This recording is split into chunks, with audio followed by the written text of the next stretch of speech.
Hey, welcome to my YouTube channel. I'm going to make a video about my Ag Open GPS guidance system in my tractor.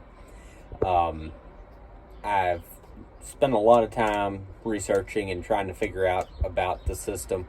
I found it kind of hard to find where to get started and where to figure out what you're looking for and what I need, and just figure out a good starting place and figure out what to do. So I decided I was going to video clips as I made my system, the different components, the different things needed, and where I found information and whatever. So the video got pretty long, and I spent a lot of time talking. I made the video over a pretty long period of time, and so it's not going to flow real nice and make a lot of sense, but hopefully you can get some information out of it to help you build your own system.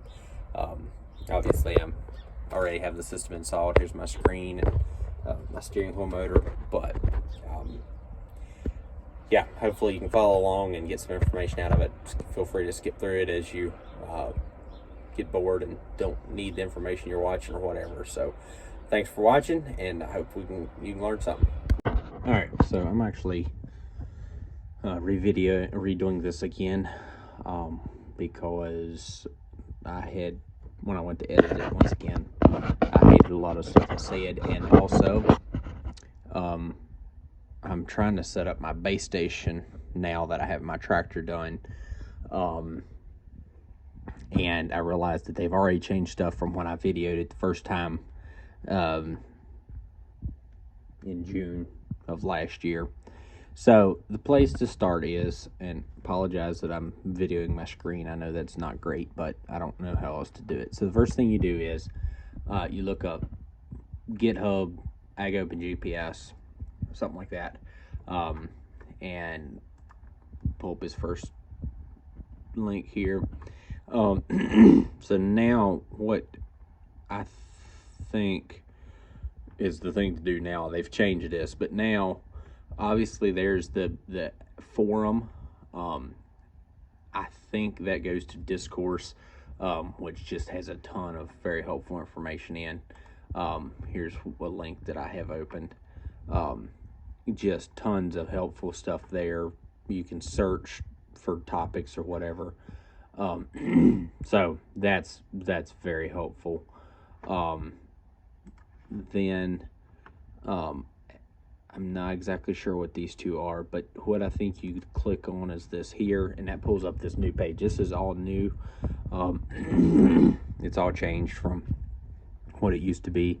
So obviously this is all talking about the software, downloading the software and how to do that.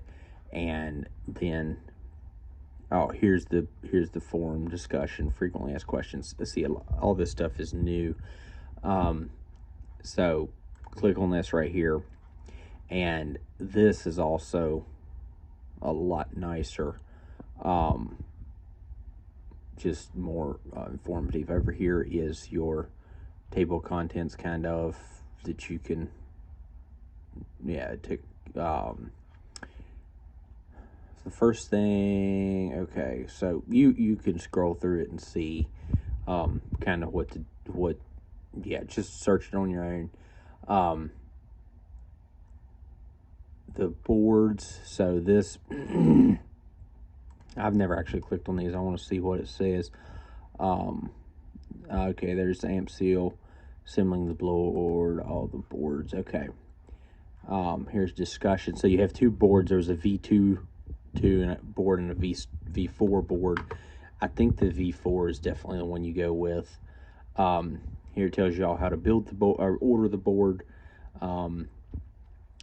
So that's fairly self-explanatory. It is tricky. What will often happen is they'll be missing components when you go to order the inventory. They won't have inventory. Actually, this is my board here, and they were missing several things. Some transistors, LED bulbs, heat sink, and they did not have the amp seal connectors, which I got off of eBay. cheap, way cheaper. They're not actual amp seal, they're Chinese or something, and they work fine. So anyway, that's all about the board there. Just scroll through it on your own, and you'll find what you need. And like I said, there is a video somewhere. I don't know where that's at, but I'm sure. Yeah, no. Anyway, you'll figure it out, I'm sure.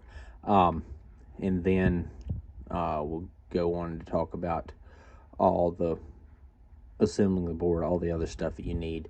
Right here is other pieces to be able to assemble, and here it talks about the teensy, the IMU, all that stuff. And I went on to explain those a little more. So the teensy is the brain, the IMU is for roll compensation. The GNS, that's the ZF9P. That's actually this thing right here, which I have this hooked up because I'm trying to build my base station. And then the Cytron is the motor driver. And then this is a bunch of other components that you need to tie everything together. And that's fairly or it's you pretty much need that stuff. So yeah, that's pretty much the starting spot. I would just work through it, figure out everything you need. Obviously, wheel angle sensor, Windows tablet, steering motor. Yeah, basically all the information that you know to get started with is in this page right here. All right, the first component I'm going to talk about is the teensy. It's the first one in the list here, and it is, as it says, the brain. It, I guess, basically runs the board. Talks through Ethernet, and yeah, and it goes right here. One thing is there's a place to start here. They act like they're kind of hard to get a hold of, maybe. Make sure you have the Ethernet chip. And one other thing I will mention that I missed on mine is there's, oh, yeah, I have that backwards. But anyway, there are these 6 little holes here that are smaller than the rest of them. And it talks here about how you need special headers. They got links here. So you need special headers to connect those because this little jobby is lower than the rest of them. On mine, I was able to find, or actually I ordered another one like this and soldered it in here, and then got a little male-to-male header deal that plugged in between the two. So yeah, just you got to make sure you get whatever you need to make that work. Like I said, there's links here to get that. One thing when I ordered mine is I didn't know, but they offered this the Ethernet kit, and I didn't know if I needed it or not, so I went ahead and got it. It was probably ignorant because clearly you have an Ethernet thing here. You do not need that unless you're doing something different than I am. So there's that. And then to configure this, so when you configure this and the GNS receiver, you can use this Config-O-Matic that somebody made, and it talks all about how to download that and get that running. I would assume here they've changed it all since I did it, but regardless, I have it running on my computer, and you plug it both in, connect to your port. Like I said, on the U-blocks, I had to update the firmware. You got single, dual, left, right, whatever. And for the teensy, there's a bunch of options here. For the one I'm doing, I did all in one for the V4 board. And hook it up, hit program, and you're good. I think you can figure all that out. So that's pretty much all I got on the teensy. The second thing on the list is the IMU. That's this little jobby here. And it goes right here. I got mine through DigiKey, I think. But that is what detects the roll compensation of your tractor, and it goes in there, and it has an X and a Y axis on there. When you mount your board, you have to make sure one of them is going forwards. You have to be going either straight with the X or the Y, but you can either go forwards or backwards. You can go in and adjust it in the software when you get everything installed. But yeah, very simple little guy. And all these components you have to solder headers on: the teensy, the IMU, and the U blocks, and I guess the Citron as well. So yeah, not much to say about that piece. All right, the next thing I'm going to talk about is the U blocks, or the Z9P, F9P receiver. When you go here, it tells a lot about it. You can get standard, micro, yeah, read down through it. Good information. Also, you can put two of them on, or just one. If you have two, I believe you don't need the IMU. I guess because it can detect the heading, versus when the IMU, your antenna moves, or when your tractor rolls, the antenna moves over, and the IMU detects that. So it does say that I think it said that the singles have been greatly improved, so it might be worth trying it before you go to two. But that is why there's a slot here that you can put two. So these little things come with no headers on, or you can get them with headers soldered on. I didn't. I soldered them on. And also it talks here about the XB, and that is a radio that goes here, that if you're doing the RTK correction over the radio, that's what that is for. For me personally, I'm doing it over the internet because the radios, they go a long distance, but they can't have obstructions. They need a line of sight. So yeah, and obviously there are places to buy here, whatever. One thing I missed when I ordered mine is that you do need one of these for your base station as well, if you're doing a base station. And I only ordered one because I was focusing on my tractor and not thinking about my base station. So you will save a bunch in shipping if you go ahead and get the second one. Shipping was kind of expensive for them. So if you go ahead and get the second one. And on the website there are kits. Navigate through that yourself, and I'm sure you'll figure all that out. But once again, when you go to configure this, you do need to configure it. Once again, go back to the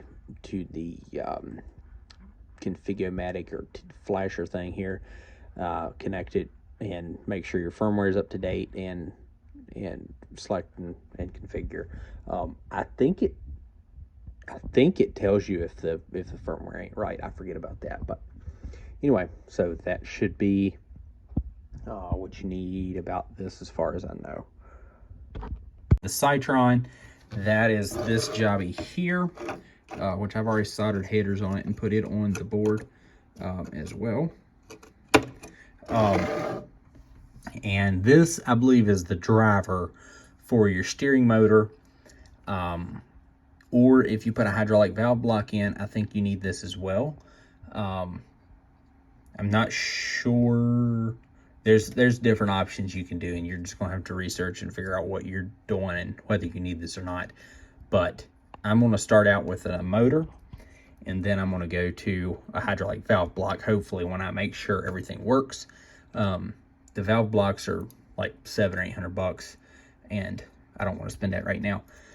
All right, I'm going to quickly go over some things here to tie everything together, hopefully.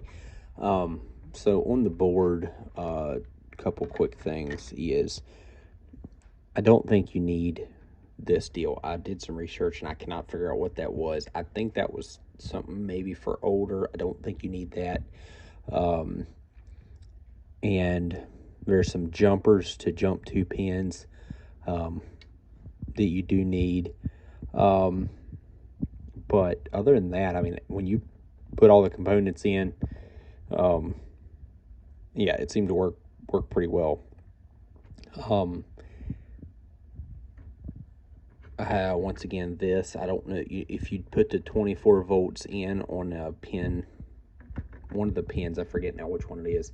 I don't think you need to do that. Basically, all I did was added the components that didn't come factory. There is ways that you can search when you're ordering the board. If you know enough, you can search replacements for something that they might have in stock. I did not know what I was doing, so I just used part numbers and stuff and found what I needed and ordered it from DigiKey, and soldered it in myself. So that's basically all I know on the board end of it. But then, like I mentioned, there's some extra things here. Header pins, which, are these things that you, well, there's the female end. There are some male to male that you solder in. You break them to length. You need a bunch of those for all your components here. The jumpers to jump, 2 little pins. The teensy headers I talked about. Amp seal connector, mentioned eBay. And then they do tell you need an extender for the GPS module, and that's to go from here to the front of your enclosure. And then, yeah, you do need an enclosure. I had originally 3D printed one, because I was bored and I had a printer. Ended up throwing it away. It didn't print very nice. And also, I got one of these Hammond enclosures. I ended up getting one off of DigiKey, I believe. Someone had actually made a faceplate, and I show that at other places in the video. But somebody had made a faceplate that I'm sorry, I was trying to find it here. This wild buckwheat has this faceplate, and they somewhere here showed which enclosure you needed, and somewhere I figured out what enclosure I needed that it fit very well. The Hammond, there's a plastic bezel.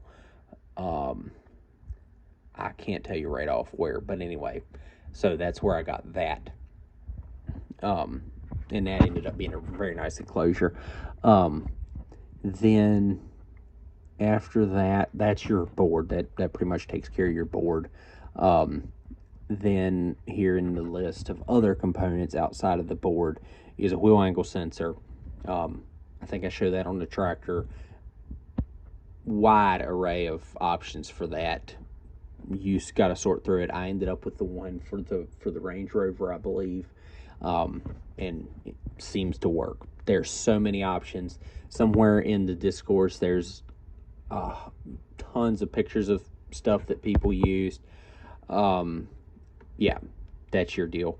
Windows tablet, they got specs in there for what you need there. Steering motor. They recommend this 24 volt fidgets motor. It's what I got. Works well. That's what Mr. Potato Farmer's prints fit. But you do need a 24 volt converter. And then, yeah, there are other options for steering if you're interested in it. You can do, this guy makes a hydraulic valve block, CAN bus. You can hook it into the CAN bus system in your tractor. Many different options here. Once again, that's your deal. Sort through it. Configuring all your stuff there, and there are people at different places in the world that sell the full system if that's what you're into. So that's just a couple things here to tie all that together, and that's pretty much all that I can tell you from my computer and desk. And from here, I went over and started installing stuff and videoed in my tractor. So hopefully everything in the first half of the video has made sense and gave you a good place to start and a rough idea of what you need and don't need. Like I said, if you have questions, just go to the discourse and just search and hope you can come up with what you need. But they have changed this, and it really is a little easier to sort through and figure out what you need and how things work. So yeah, hope that helps. And like I said, from here I go over to the tractor. So now jump to installing it in the tractor. And once again, as I said early on, I have not really any clue what I'm doing. I'm just trying to follow the instructions that I've seen. And I started by, I'm putting it on a Massey Ferguson 7480. And I started by trying to mount the wheel angle sensor. There is actually a place on, I think it's probably one of the forums of just pages of ideas on how to mount these. I didn't see anything that I thought was going to work really well with the sensor I got and the tractor I have. I think this sensor was off of a Land Rover or something. It was one that they had recommended in the list of hardware to get. So anyway, I figured out there is a threaded hole right here in this cast chunk.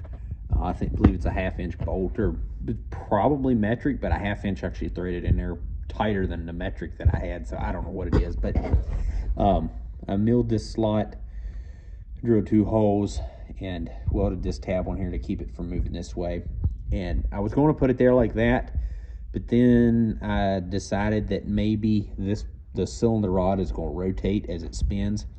So I have a little clamp that I'm going to try to clamp here and build a little arm back so that this can be like here, because I can't rotate it over here. That won't work. It's got to be back here somewhere.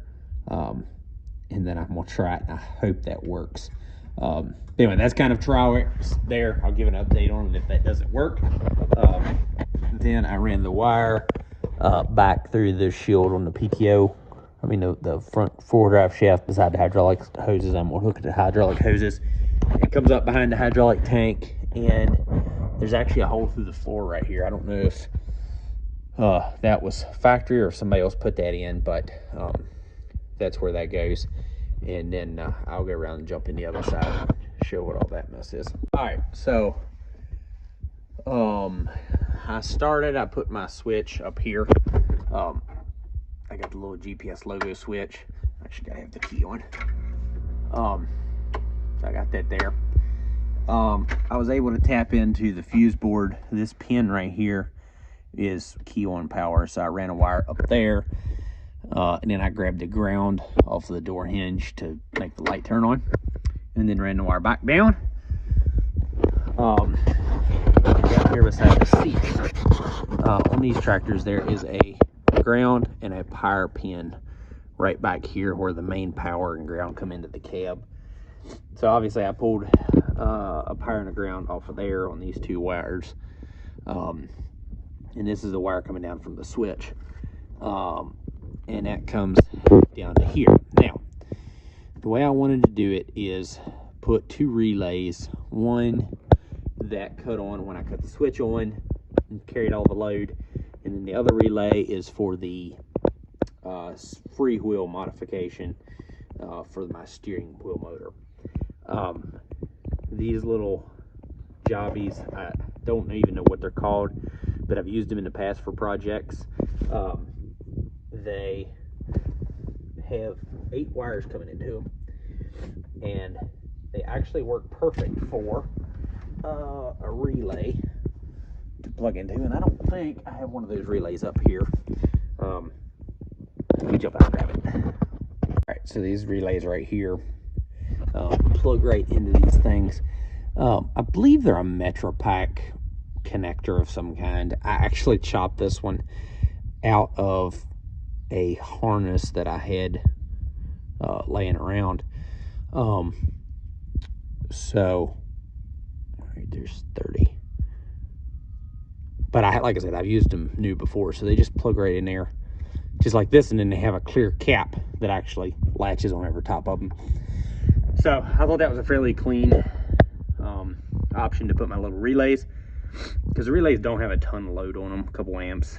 I think it'll be just fine. So I ran my power in, obviously, and then this comes from the switch, and then coming out I got 2 fuse holders. They're for mini fuses, and hooked them together into there. And the one of those goes to my 24 volt converter to run my motor, and the other one is going to come to the board. I put a 5-amp fuse in here and a 15 in the other, because I also plug these wires into the other one that's going to go run my little USB charger to charge my Windows tablet. I hope that does not cause interference being connected here, but I think it should be fine. If not, I'll change it. But so that's what all that is. And then, like I said, I ran my motor wire through here as well. This orange wire is the one wire on the motor going to the motor, and it will disconnect when you turn it off, and it will reconnect when it turn it on, and that's so the steering wheel turns easier. So I ran an orange wire up here and back out, and then my other wire from the motor is this green wire that comes here, and they go down to, I actually put a weather pack connector here just to make it easier. I don't know if it's important or not. And my motor for my wire for my motor goes under the floorboard, comes up over here, up through the dash, and I have it poked out right here because I have not started. I haven't mounted my motor yet. So there's all that. After I get it all done and tied up, that's all gonna get tucked down here. Somehow there's actually some open room right here on this tractor, but then this is my harness that comes out to my board. Everything is terribly long. I'm gonna cut it off however I need it, but like I said, this is wheel angle sensor. This controls the relay for the steering motor disconnect, power and ground going to the board. This is the Citron 24-volt in for the motor, and then these are the motor wires going out to drive the motor. I will need to plug 2 more little wires into the amp seal on the board to go up to my engage button, and I have not figured out where I'm going to do that. Literally every hole in this tractor is plugged with a switch or a button or something, and I am totally against drilling holes for stuff. I may 3D print a little bracket to hook over here somewhere, but have not established that yet, so I will figure that out later. Also, this, I think I'm going to mount my board. Well, I don't have my cover here, but the cover lays and then comes up through here over like this. And the only place I can really think to mount my board is right here, level, so that the IMU is going forwards. And so what I believe I'm going to do is run my wiring harness. I'm going to wrap it up in loom and run it back here and come out the hole where the stuff goes to the armrest, loop it up and plug it into my board up here on top of the shield. That way my board is out where I can look at it, see the lights, mess around with it if I need to or whatever. So it felt kind of like a nightmare getting started. I didn't know where to put stuff or where to, make anything happen. And it still feels a little bit that way, but I think I have a plan now. I've got most of my wires ran and hid. I think after I wrap this all up in loom, the rest of it I might not put a lot of effort into, because it really all kind of just goes different directions from here. So I'll probably just stick another relay in and pack all this down here, loom this up, run it right there, and that way I can get in here and change my fuses, check my relays, whatever. So that's kind of the update on how I'm doing all the wiring. And I also ran my antenna cable right here. It's tucked under here, goes up through here and up through the console, up through the corner post, and out up on top. You can actually see it hanging right there. I have a little bit extra up top and a little bit extra down below. I'll tie that up both places, and after I get my antenna mounted correctly up top. So that's kind of where it's at now. I'm going to finish up some more details, and then I will check back in. All right, just a few more updates on where I'm at here. So I got my faceplate for my Hammond box that came from JLC PCB. So that's pretty cool. It's got some more stuff wrote on the back of it, but you got your clear spot for the lights to shine through. You got a spot for your antenna, and there's actually marked spots on the back you can draw up for dual antennas if you want to. But anyway, so that's pretty cool. And I just slapped together a, a mount. The way this tractor is, this sloped panel in here, I almost wanted to just glue or put double-sided tape and stick it right here, because it's flat this way, but it's not flat this way. But I didn't know if that would work or not. A lot of the forums said the box needs to be flat, so I ran my wiring harness, which I kind of showed earlier, I think. Poked it out the hole back here where the seat cord comes out. I could have wrapped it up, it'd have been a little neater, but I just didn't really have the energy or time. So that's sticking there. This wire here runs up to my little 3D printed button thing. That's to engage the thing. It just sticks down in there. It's just a little jobby like this. So let's try that. There's an extra one there that I was the first try and I modified it. But to mount my box, I got 2 coupling nuts and welded them together to get my height, and put a washer down there, drove that down, and I just bolted this little piece of channel on it, and basically this box or that nut bolt threads down in there and it holds it flat. It's a little chintzy, but should work for now. So that's that all buttoned up.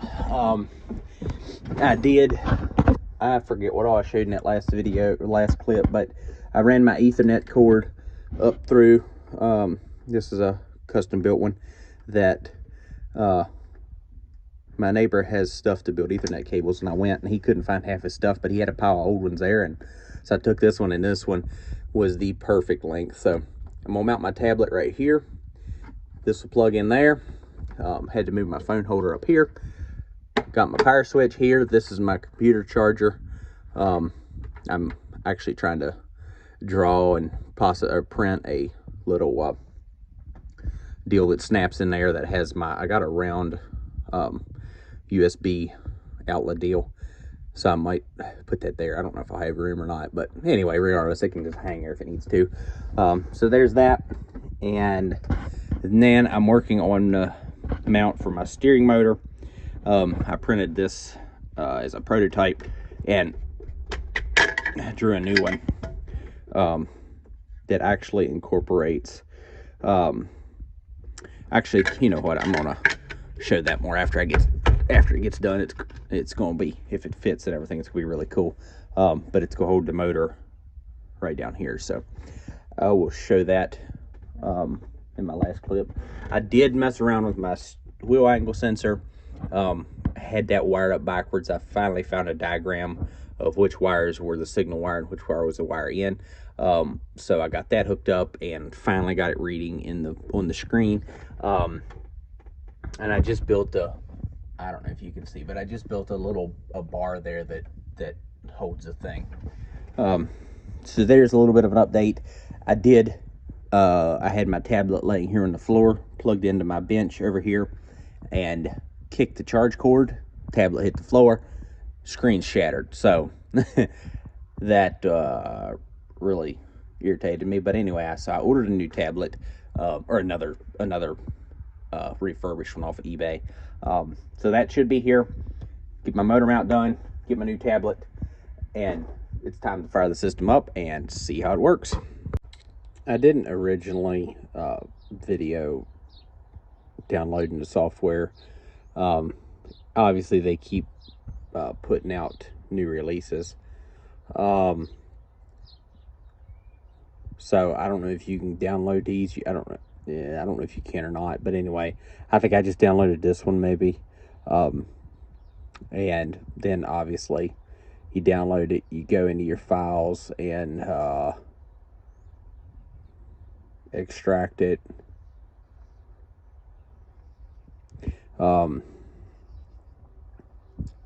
And run, I don't know if I did this right or not, but just run the AgIO and the AgOpenGPS. They're both applications, and they will ask you for permission and stuff. I'm not exactly sure. I saw one guy, there's videos out there that tell you how to do that. The one guy I watched that did it, he went in and clicked something and allowed permission before he even tried to open them. So anyway, that's fairly self-explanatory. I'm sure you can figure it out. The software is easy to find, just quick Google. But yeah, that's the gist on how to download it. And then obviously, after you download it, I added shortcuts for both of them. And there's the software, and they do both have to run at the same time. And actually, while I'm here, I'll show you this. Was that in...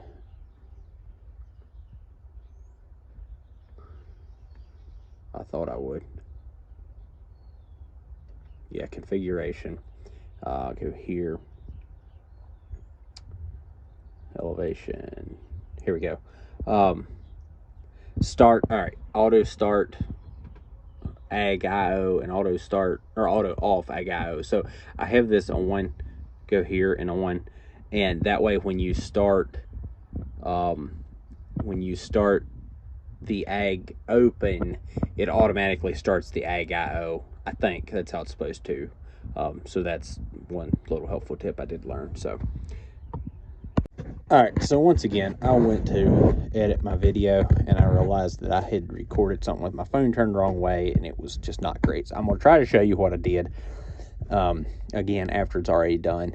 But the first thing you need to do to get all this connected is get your...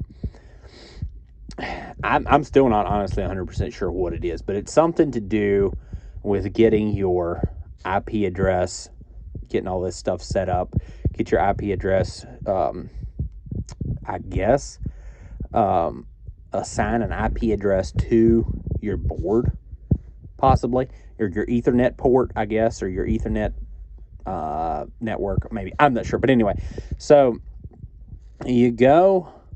This is a Windows 11. I did find some instructions on the Windows 10, and that did not seem to be correct for this tablet, which is Windows 11. So you go to your settings, network and internet, your Ethernet. Now, when you open this right here will be set to IP assignment set to automatic, and you want to edit it and change it to manual, and then you enter an IP address right here. Now, as far as an IP address, I can't tell you what a good one is. The instructions I found, I think there's a video on the ag.io YouTube page. The one I found said you could enter this IP address, and they said you could enter, just put 24 in this slot, or in this line. I tried that. I've did this 3 times. I did it on my tablet I broke, I did it on my laptop, and then I did it on this tablet. My laptop is Windows 10. In it, I put this IP address, I put 24 in here, and I put this in here, which is the IP address minus the last 0. And it worked.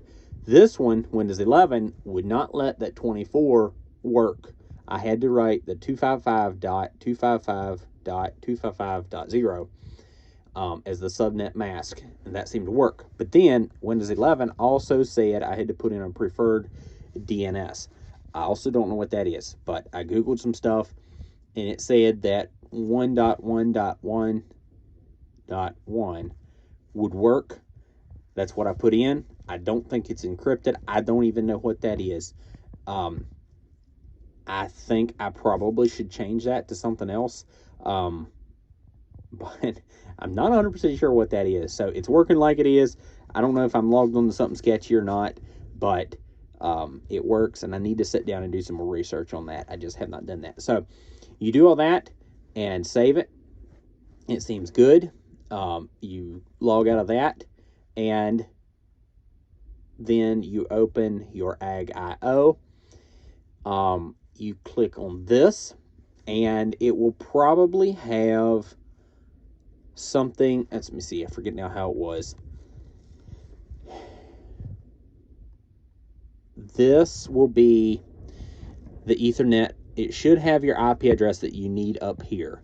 This one right here will probably not be what you want. This right here should say what this up here is.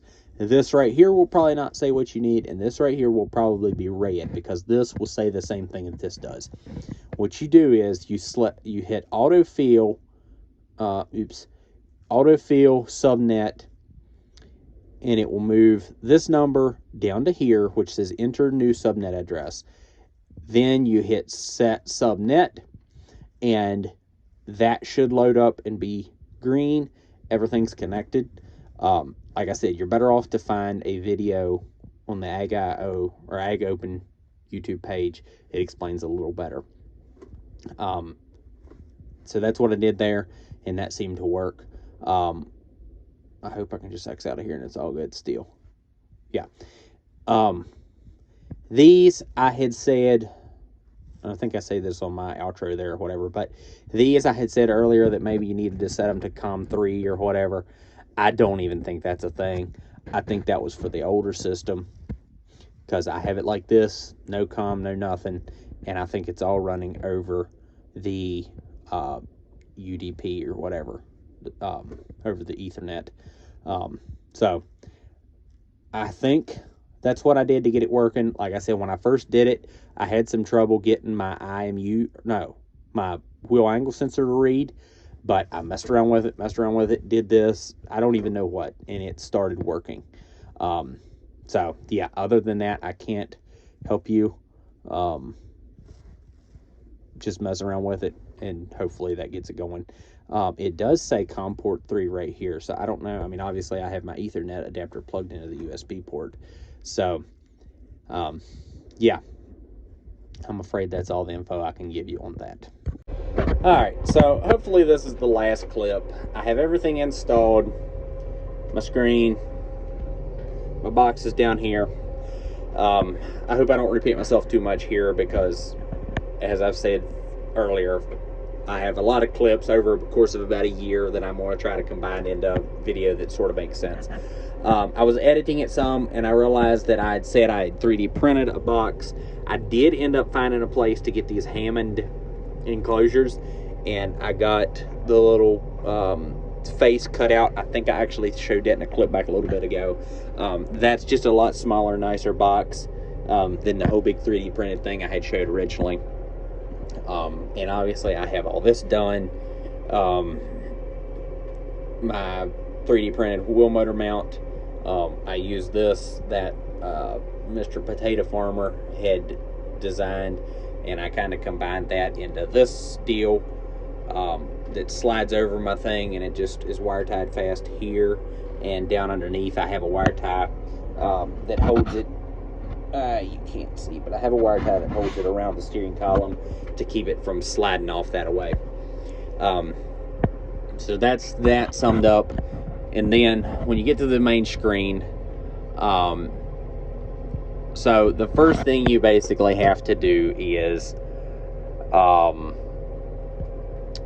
go in and configure and do the configuration thing and set up a tractor with an implement or whatever. So to do this, you start here. I don't know why it has two things here. I do not understand what their point is there. But you start here, you type in what it's going to be, and then you save it over here. And then you can go to all these and edit it. These are your measurements, the implement measurements, all that. But the first thing is the second one up here. Here's your units. It took me a little bit to figure that out. You want to select that first so that you can do it either in feet or inches. Imperial or metric. Then, okay, so I was explaining about setting up all the measurements for the wheelbase and turn radius and all that in this step right here. But I believe the better direction or order to do it is save your tractor model like I showed in the previous screen, and then go do the steer wizard, and you actually enter all your measurements for the antenna and stuff in the steer wizard, and then you come back to this page to set up your implement measurements. After that's done, wrong thing. you want to go through this wizard right here, the auto or the steer wizard. You click that and go down through. You need some open field measuring tape. It tells you step by step how to go through all that and make sure all that works. And after you get that done and you set up your implement, you're pretty well good to go. If everything's connected, if you're the ag IO open, if your UDP and all that is connected, I guess you're good to go. When you open a field that is here, you can open a new field, or open an old one. Yeah, you can learn through that. I have not messed around with a lot. I don't know a lot what I'm doing, but that's how you open a field and close a field, is right here. After you open a field, I'm gonna do test. You can edit the field name, time, date, all that. Choose a different name. Wait, okay. I think you just open it. Yeah, that was my bad. So that was basically saying I could edit a field there. So I click on that, use selected. That opens your field. Here is where you add your tram. No, that is your tram lines, or I guess they're tram lines. If you want to add another one, I believe you hit this. No, I'm wrong. I'm telling you, I'm still learning all this stuff. How did I add another one?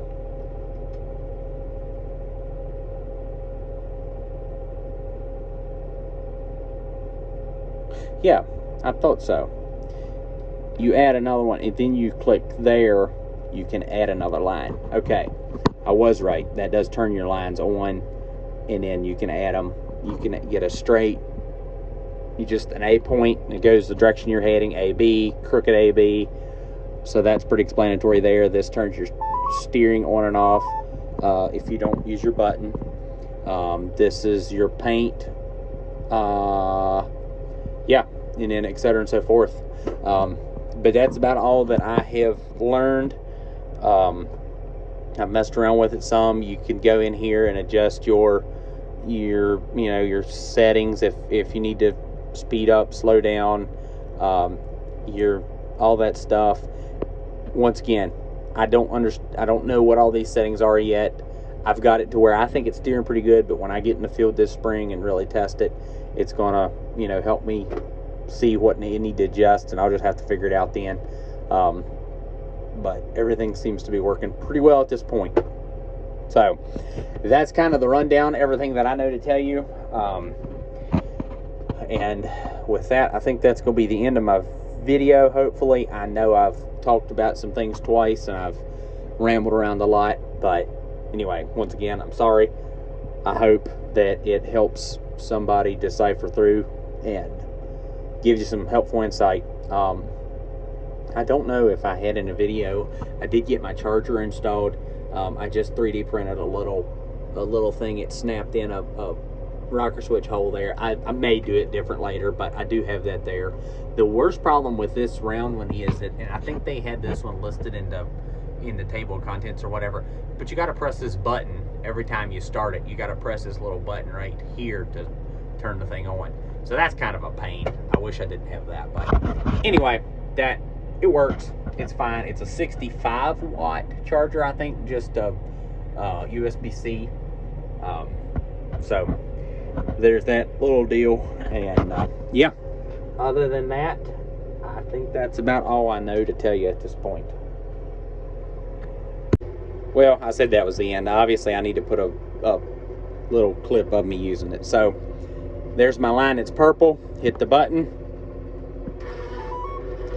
and it selects right on the line. Obviously, I've messed around here a little bit before, but I mean, it gets right smack on the line, and we're good to go. Oh, there it shut the section off because I was overlapping. which I don't have any of that hooked up. The first thing I'm probably gonna be running on it is my triple motors, so I don't really need the auto section control for that.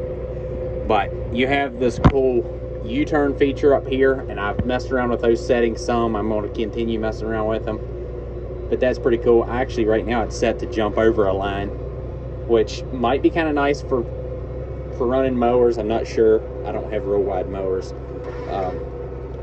but I mean it turns right over there, grabs right on the second line over, so that actually may be a really cool feature for running mowers.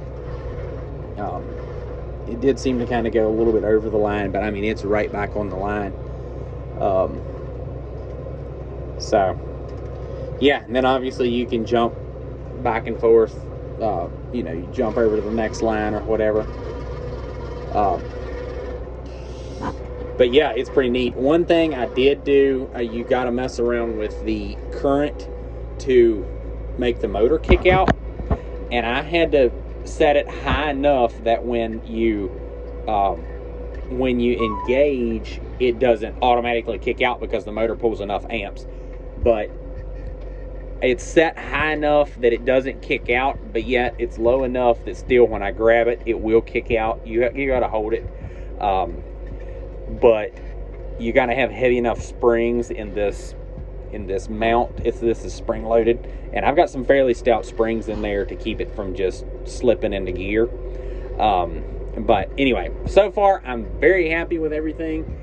The little bit that I've messed around with it, one thing I do want to figure out is a way to disengage this for just using the tractor, because it definitely adds some drag, and that will get annoying. So I don't know if I'll just for now build a little wedge or something in there. So yeah, that's kind of the deal.